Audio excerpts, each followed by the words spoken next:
Olá, minhas queridas irmãs, mais uma semana nós estamos aqui agradecendo a Deus pela oportunidade de podermos falar da sua palavra.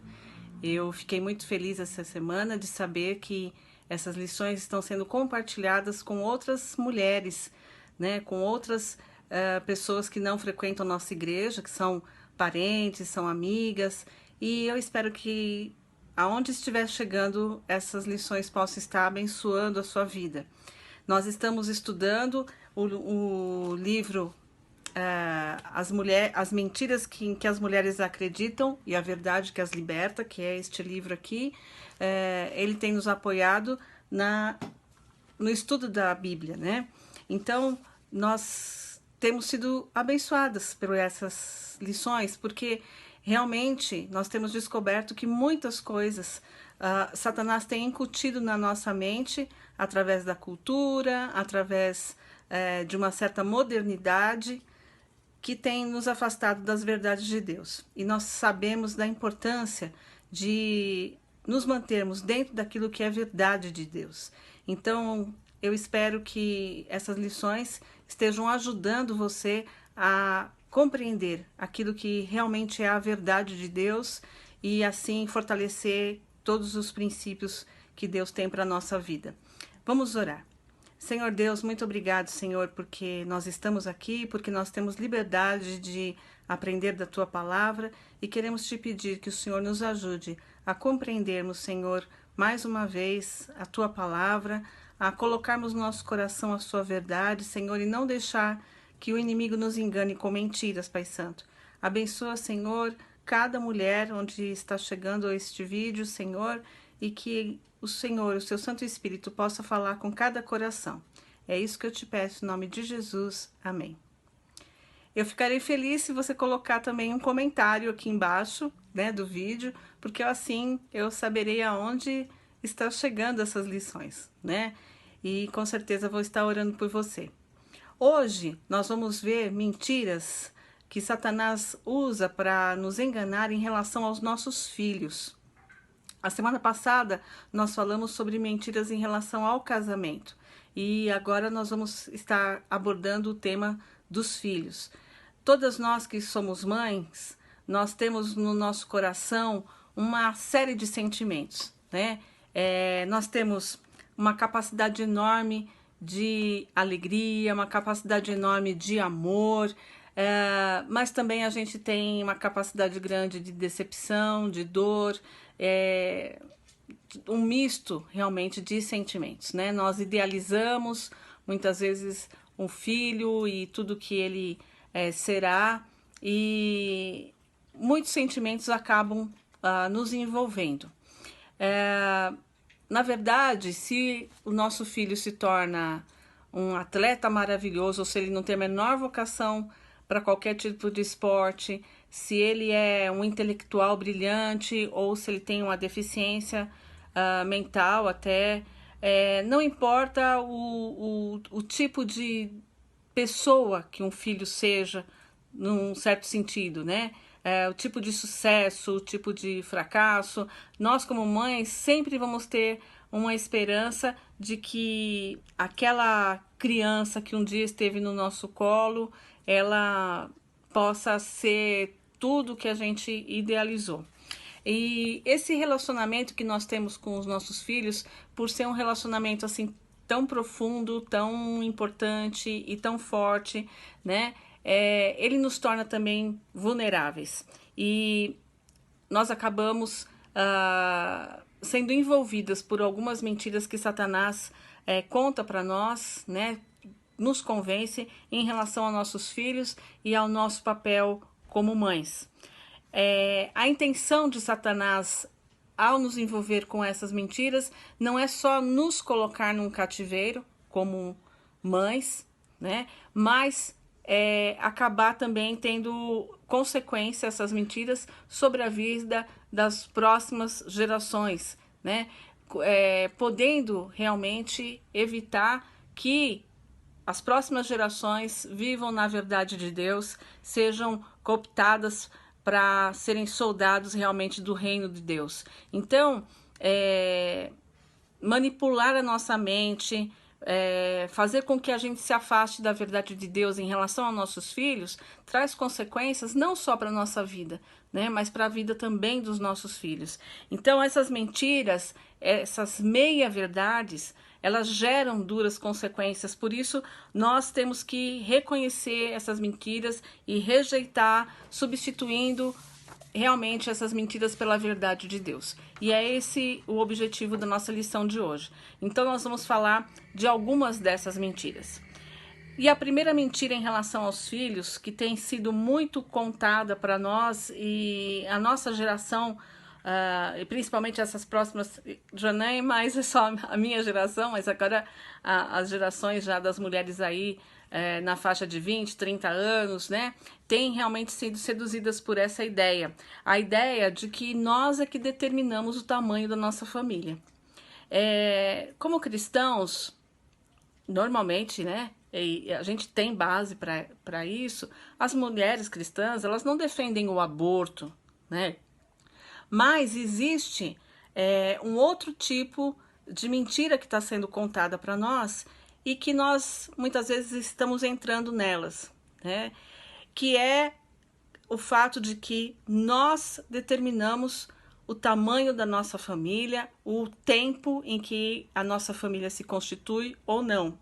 A verdade é que Satanás, ele odeia a vida. E a Bíblia fala em João capítulo 10, versículo 10, que ele vem para roubar, para matar e para destruir. Então, Satanás não tem interesse em que a vida realmente floresça, né?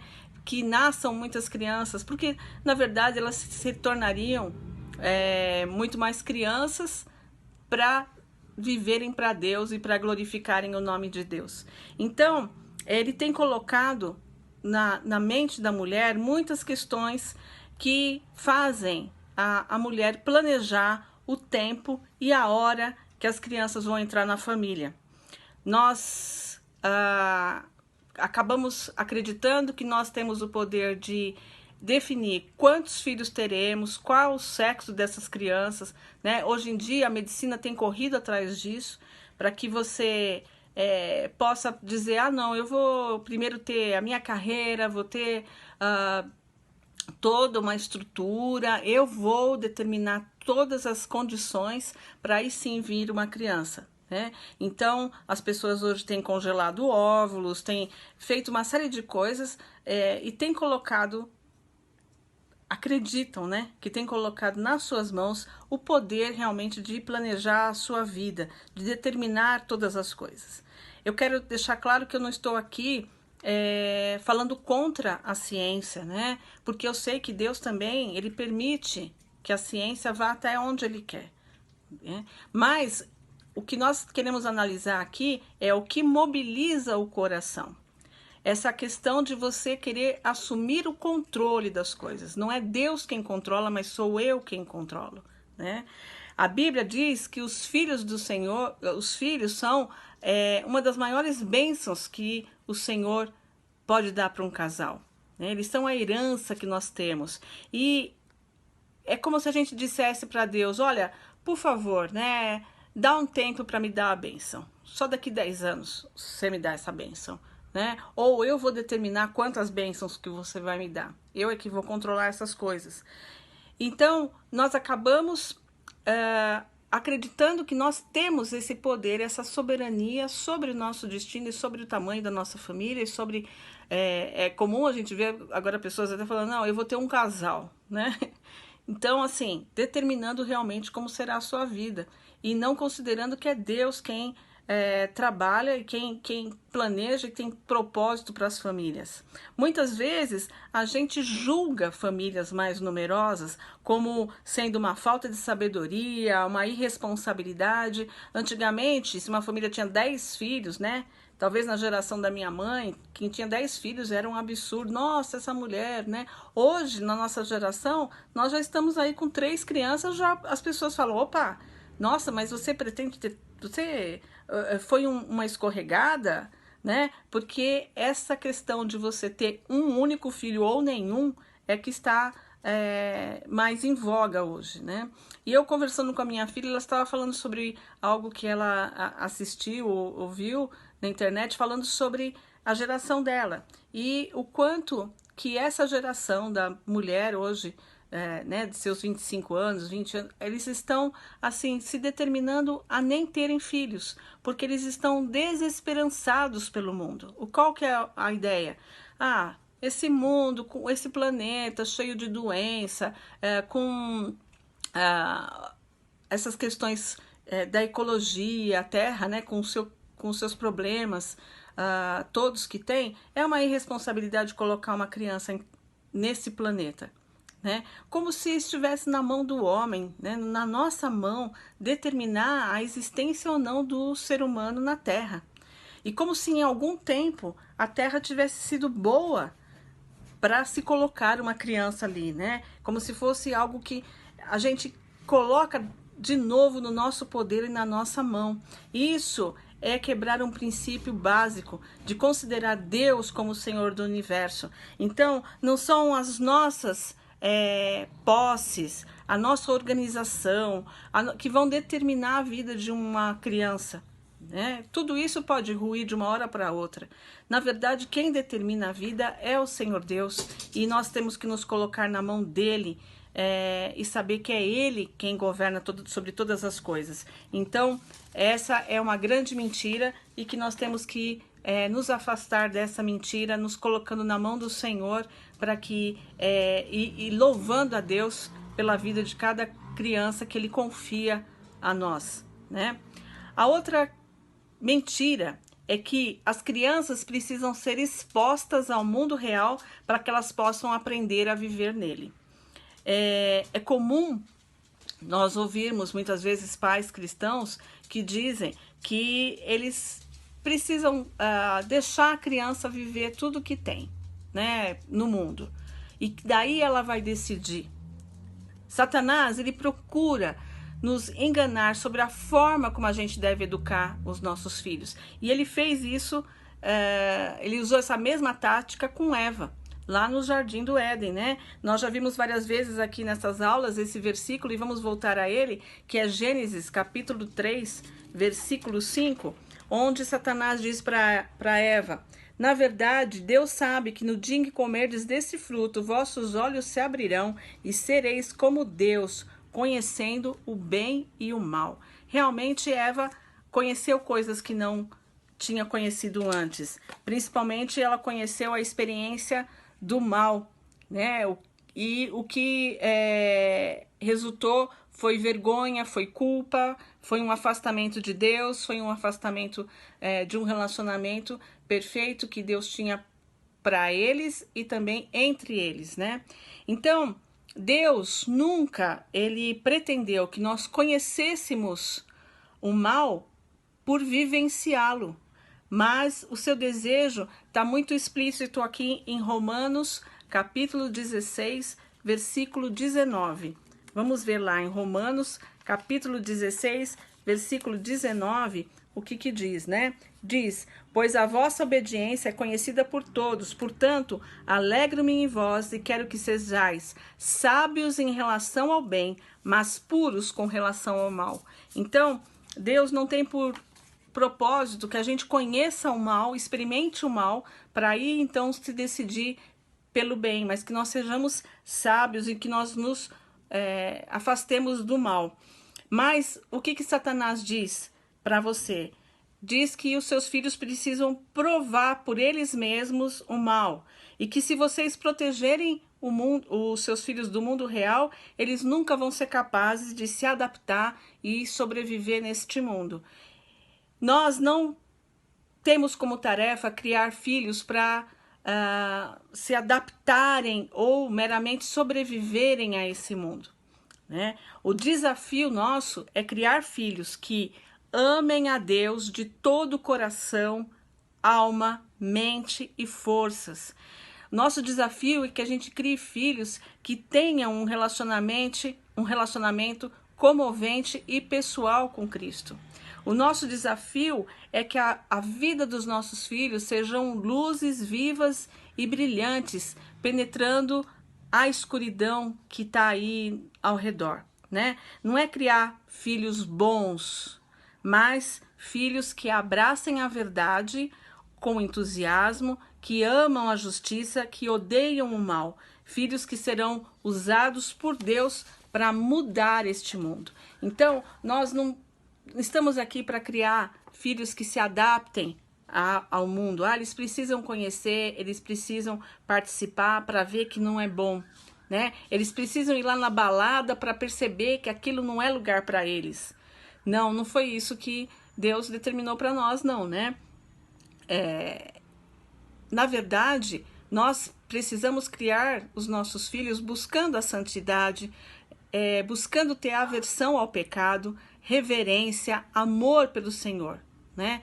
Então, isso acaba fazendo com que a gente tenha que, muitas vezes, não permitir que os nossos filhos participem de coisas que, naquele momento, parecem ser muito agradáveis e sem problema, né? Não é fácil você chegar para o seu filho e falar, não, você não vai na festa de aniversário daquela criança X, né? Quando ele já tem lá seus 10, 11 anos, que os amiguinhos vão todos lá, é para você deixar na porta da casa da mãe, porque nenhuma mãe vai, né?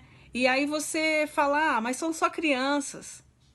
Mas é ali que a coisa começa, que você começa a abrir mão de determinadas situações, né, de valores. E aí, se eu posso fazer isso com 10, com 11, por que eu não posso fazer com 14, com 15? Eu vou ficando mais velho e aí eu vou tendo maior domínio sobre essas coisas, né?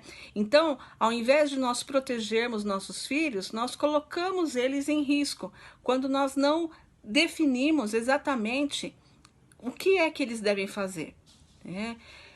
Uma criança de 15, 16, porque criança ainda, eles não têm uma mente com os valores firmados. Você pode achar que seu filho é muito inteligente, já sabe das coisas, mas os padrões morais, eles precisam ser construídos. E isso é uma relação que nem sempre é só de prazer, né? Quem tem um bebezinho lá e acha que o bebezinho vai só falar, oba, mamãe, pode deixar, eu vou te obedecer sempre, está enganada, né? Quantas vezes, quando é bebezinho, a gente fala, não põe a mão aí. Por quê? Porque a gente vê um risco.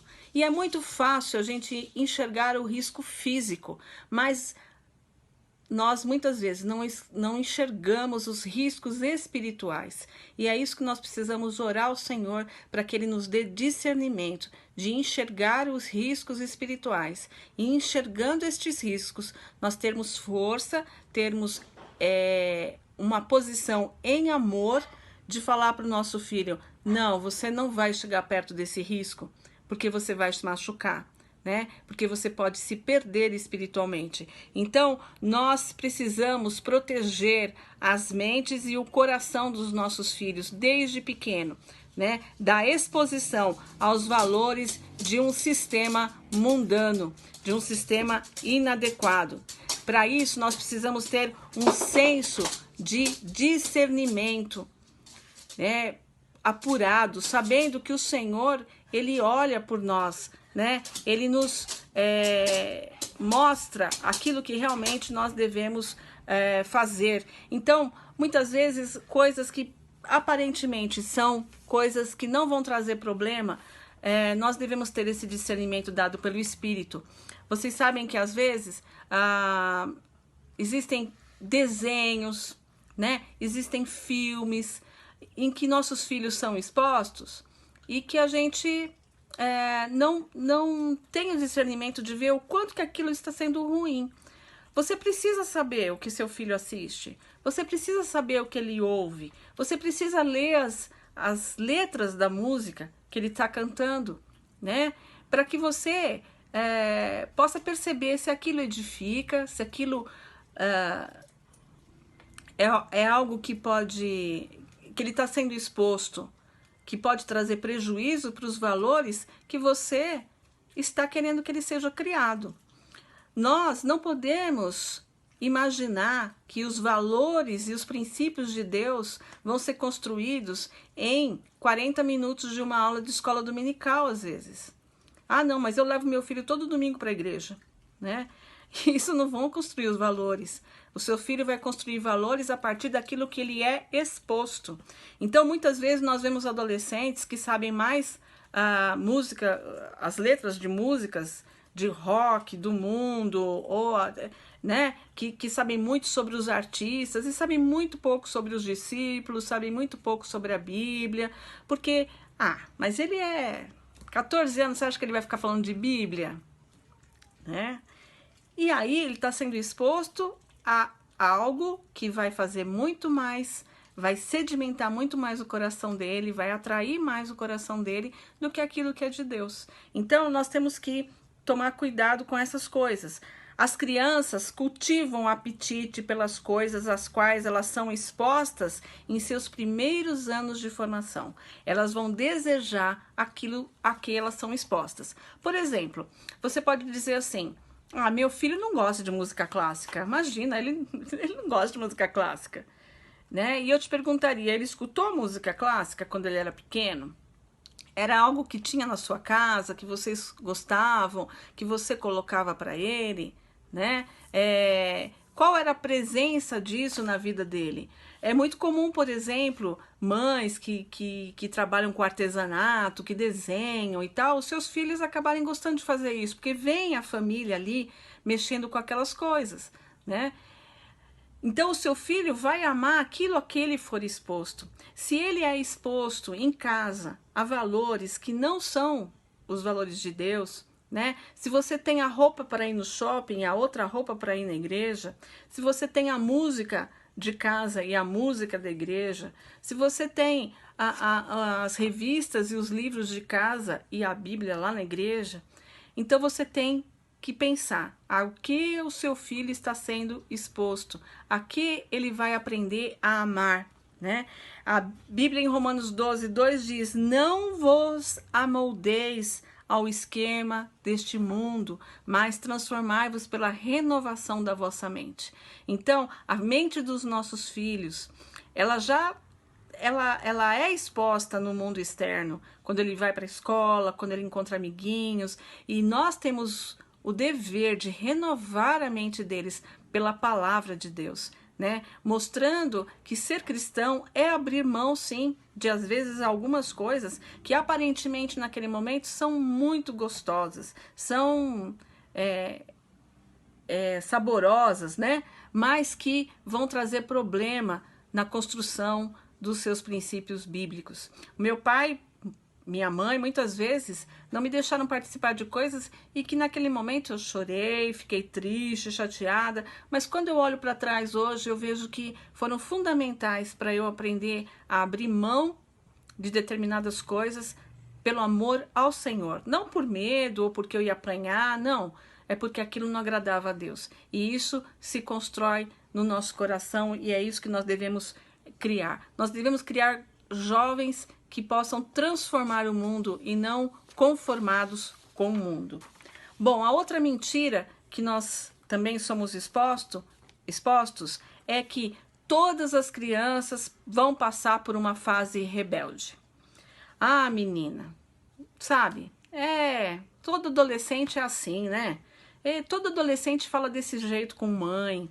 Todo jovem acaba falando palavrão. Tem uma hora que não adianta, eles se rebelam mesmo, depois passa, né? E essa é uma mentira que foi estabelecida e que os pais são tão convencidos disso que eles meio que já esperam, né? Eu tô curtindo agora, porque eu sei que quando tiver 14, 15 anos, eu mesmo às vezes brincava, falava assim, eu acho que devia ser internado no colégio interno aos 13 e tirar lá aos 25, né? Porque a gente acaba acreditando nisso, de que esse tempo vai ser de rebeldia. E aí, além de acreditar, muitas vezes pais concordam que os filhos tenham comportamentos rebeldes, aceitam isso, porque acham que é uma fase. E a gente tem que acreditar na verdade de Deus, de que isso não é verdade. O inimigo quer que os pais acreditem que não há esperança para os anos de adolescência e juventude. Isso vai levar os pais a temer esse período, a tolerar ou até a desculpar atitudes e comportamentos rebeldes dos seus filhos. As crianças ouvem essas expectativas, né? Eles são uma esponja ali, eles estão ouvindo cada comentário seu, né? Ah, menina, você viu o jeito que falou comigo? Mas também, né, essa fase. E lá tá a adolescente ouvindo, né? E eles vão acabar correspondendo a essa expectativa que você colocou neles. Eu achei muito interessante que no livro a autora fala de uma amiga dela que com a criança ainda pequena, assim, antes da adolescência, ela já falava isso para o filho. Sabe, filho, tem muita gente que quando chega na adolescência se torna assim, assim, e isso não agrada a Deus. E ela foi antecipando essas coisas com seu filho. Mas você, filho, pode ser diferente. Você pode continuar obedecendo, né? Então, honrar ao seu pai e à sua mãe não é um versículo que está ali só para uma determinada fase da sua vida. É a vida toda, inclusive na adolescência. Né? Nós somos todos naturalmente rebeldes, nós somos pecadores, mas o Evangelho, ele nos resgata, ele nos transforma e, portanto, nós temos, né, esse mandato sagrado de Deus de orientar os nossos filhos para que eles submetam a vida deles a Jesus como Salvador e aí sim possam viver uma vida transformada para o Senhor. Então, o que vai acontecer, né? Mesmo quando essa semente de rebelião vem, a gente não vai encolher os ombros e dizer, ah, é assim mesmo. Mas a gente entendendo as mudanças fisiológicas, hormonais que os filhos têm, que é uma realidade. O adolescente, ele tá ali numa ebulição de hormônios e tudo. Só que todos esses comportamentos que advêm disso, a gente pode sim conversar com eles para que eles saibam lidar com essas emoções. Né? Então não é porque os meus hormônios estão lá que eu posso falar de qualquer jeito com os meus pais, que eu posso bater uma porta, né? Que eu posso ter um sinal de rebeldia. Na verdade, nós, como pais, temos que ensinar os nossos filhos a lidar com essas emoções descontroladas e evitar que essas emoções acabem controlando a vida deles. Lidar como, né? Com amor e firmeza, buscando preservar os relacionamentos, que a Bíblia diz para que a gente não provoque a ira dos nossos filhos também, né? Então tem jeitos de falar com os filhos, mantendo abertas as linhas de comunicação. Né? Nós precisamos nos comunicar, nós precisamos ouvir os nossos filhos, nós precisamos falar. Nós precisamos ser humildes também para reconhecer quando a gente erra, porque nós não somos os seres perfeitos, né? Mas os nossos erros não liberam eles para também errarem. Mas nós podemos admitir isso, nos mostrar como seres humanos arrependidos e que podem ir até o Senhor para que se restaure relacionamentos, para que se restaure comunicação.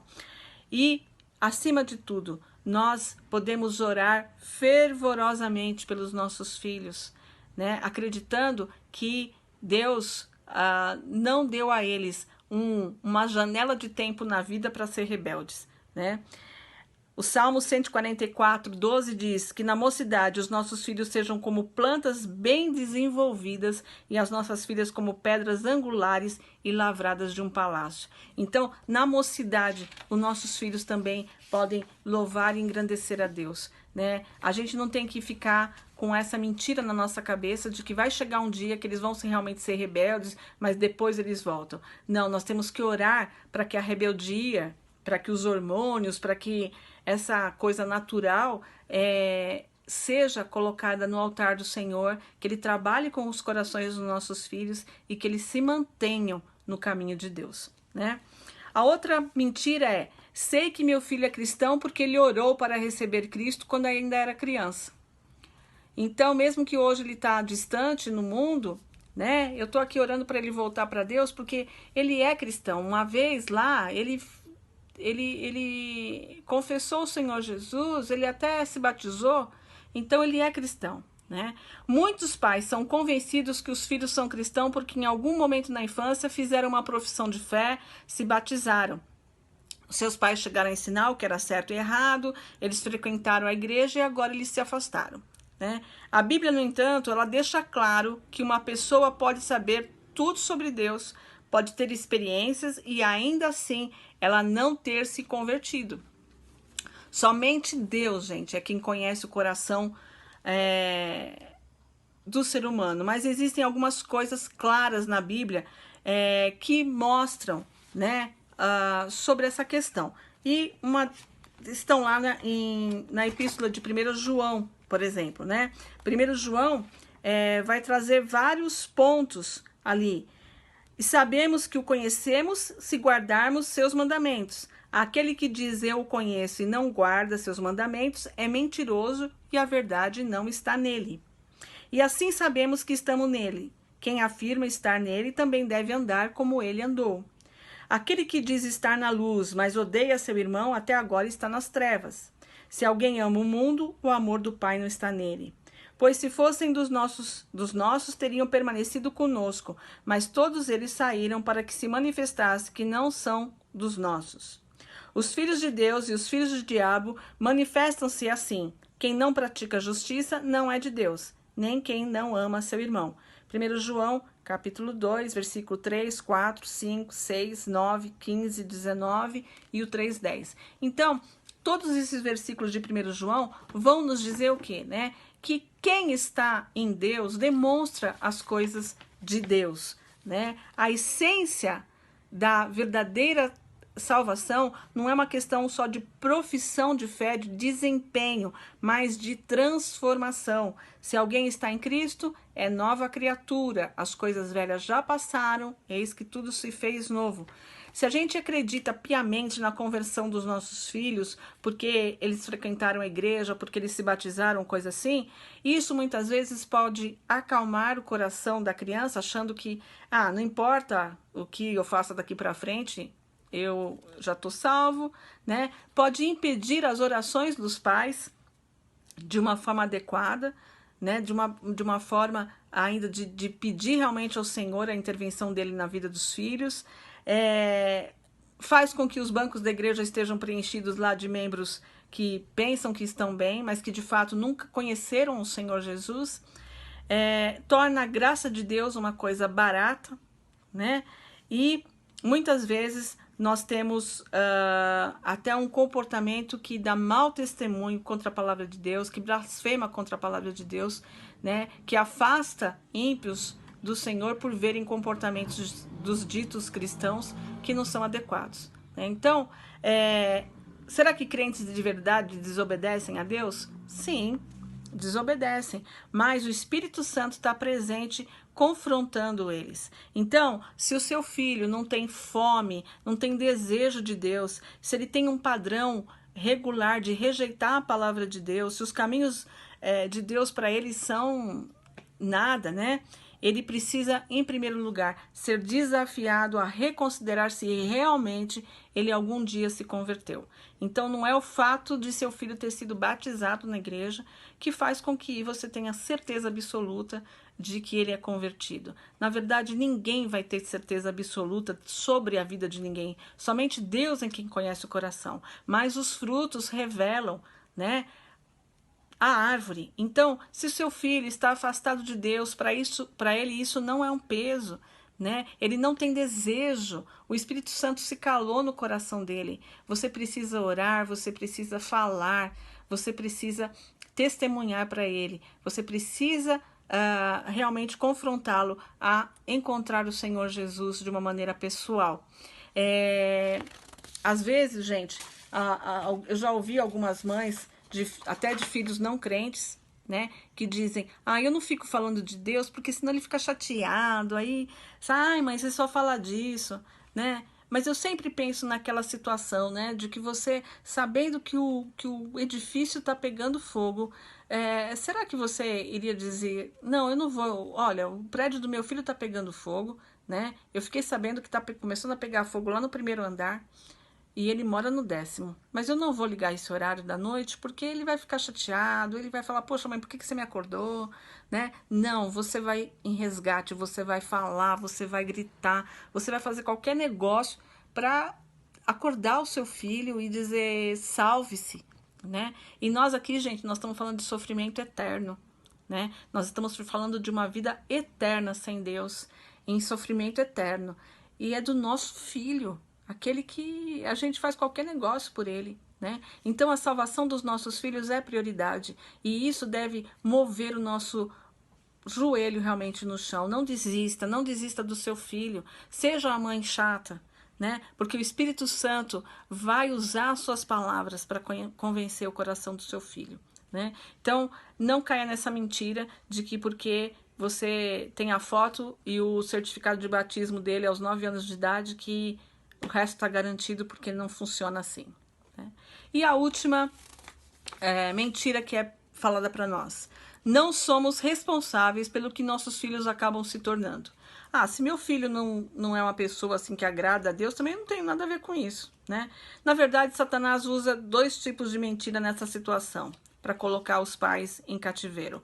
Ou ele usa a mentira de que nós não somos responsáveis pelo que os nossos filhos se tornam, e isso nos leva a nos livrarmos de uma certa responsabilidade pessoal, a nos sentirmos vítimas, né? Nossa, como aconteceu isso com meu filho? Porque eu não tenho nada a ver com isso, né? Ou a gente cai para o outro lado, para o outro extremo, que é nos sentirmos 100% responsáveis pelo que eles se tornaram, começar a considerar que tudo é culpa nossa, que a gente é que não fez as coisas direito, e não reconhecermos que cada indivíduo deve assumir a responsabilidade pelas suas próprias escolhas, né? Quando os filhos falham, a gente acaba oscilando em uma dessas 2 mentiras. Ou a gente se sente derrotado pela vergonha, ou a gente acaba fugindo para a irresponsabilidade. E, na verdade, ambas essas mentiras são distorções da verdade e podem levar a gente ao desespero, podem levar a gente ao desânimo, né? A verdade é que, como pais, nós somos responsáveis por passar para a próxima geração a herança de um coração que conhece a Deus e que caminha com Ele. Nós somos responsáveis por passar isso para a próxima geração, sim, né? Deus nos concedeu nossos filhos como um presente de amor e Ele nos deu esta responsabilidade. A verdade é que, como pais, então, nós somos responsáveis por passar essa herança. Salmo 78, versos 1 a 8. Diz assim: meu povo, escutai meu ensino, inclinai os ouvidos às palavras da minha boca. Abrirei minha boca em parábolas, proporei enigmas da antiguidade. O que temos ouvido e aprendido, e nossos pais nos têm contado, não os encobriremos aos seus filhos. Contaremos às gerações vindouras sobre os louvores do Senhor, seu poder e as maravilhas que tem feito, porque ele estabeleceu um testemunho em Jacó e instituiu uma lei em Israel, ordenando aos nossos pais que os ensinassem a seus filhos, para que a futura geração os conhecesse, para que os filhos que nasceriam se levantassem e os contassem a seus filhos, a fim de que pusessem sua confiança em Deus e não se esquecessem das suas obras, mas guardassem seus mandamentos, e que não fossem como seus pais, geração teimosa e rebelde, geração inconstante, cujo espírito não foi fiel para com Deus. Então, nós temos a responsabilidade de contar para os nossos filhos os feitos do Senhor, né? Tanto aqueles que estão na Bíblia, quanto aqueles que cada uma das gerações anteriores viveu, né? Eu tive uma avó que fugia com os filhos para ir à igreja, e quando voltava, chegou a encontrar a sua casa trancada e ela ter que dormir do lado de fora de casa, né? Então, isso é algo que é um testemunho de fé que a minha mãe me contou, a minha avó me contou, minha mãe me contou e conta ainda várias vezes, né? E que eu já contei para a Bárbara, e que a avó já contou para a Bárbara, e que a Bárbara, eu espero que conte para os filhos dela, né? Porque é um testemunho que está passando de geração a geração, e isso nos fortalece, né? Então, quando eu estou desanimada e penso muitas vezes, eu vou na igreja hoje, né? Eu posso pensar lá na minha avó, puxa, ela que não podia, fazia tudo isso, e como é que eu hoje que vou não fazer, né? Então, esses testemunhos de fé são passados de geração em geração, e nós temos a responsabilidade dada por Deus para fazer isso. O Senhor nos confiou nossos filhos e daremos conta disso para Ele. Nós somos responsáveis pelas sementes que plantamos e devemos viver com a colheita que resulta delas. Nós não podemos plantar sementes de vida morna e querer vidas depois dedicadas, né? Então, a gente, quando os filhos são pequenininhos lá, a gente pensa, não vou na igreja porque ele vai fazer bagunça, melhor ficar aqui, tá muito frio, tá muito calor, tá muito, né? E aí o tempo passa e nossos filhos não criam raízes profundas. E aí na juventude a gente vê outros irmãos lá tocando instrumentos, participando da igreja, e a gente pensa, por que não... meu filho não faz isso, né? Muitas vezes culpabilizamos os líderes da igreja, eles não dão oportunidade para o meu filho, mas a gente não percebe que teve uma trajetória aí e que a gente não plantou sementes do serviço de Deus, né? Que eles não viram a gente servindo a Deus e que, portanto, eles não têm referência do que é servir a Deus, né? Eu estou lembrando agora de uma irmã que falou assim, eu me preocupo de morar perto da igreja porque eu quero que meu filho viva a vida da igreja, né? Então, muitas vezes, a gente tem preguiça de pegar o carro, tirar e levar o filho para uma reunião de jovens e depois queremos que eles sejam pessoas, casados, altamente envolvidos na igreja, e isso não vai acontecer. E eu estou falando sobre a igreja porque ela é fruto, né, de uma vida que você tem com Deus. Então, talvez você diga para mim assim, alguém pode ser bom com Deus, pode estar bem com Deus e nem assim frequentar uma igreja. Essa não é uma realidade que eu vejo, né? Quanto mais você está ligado a Deus, mais desejo de servir, mais desejo de adorar a Deus você tem. E quem tem desejo de servir e adorar a Deus, sempre encontra espaço e oportunidade para isso, né? Então, nós devemos pensar nas sementes que nós estamos plantando, de que tipo de vida nós estamos plantando para colher a vida dos nossos filhos no futuro. Agora, cada indivíduo também ele é responsável por sua própria caminhada e obediência, independentemente do tipo de pais que tivemos, nós vamos prestar contas a Deus por nossas escolhas. Então nós não somos 100% responsáveis pelo que nossos filhos se tornam. Eles também são responsáveis pelas escolhas que eles fazem e eles também darão conta disso, né?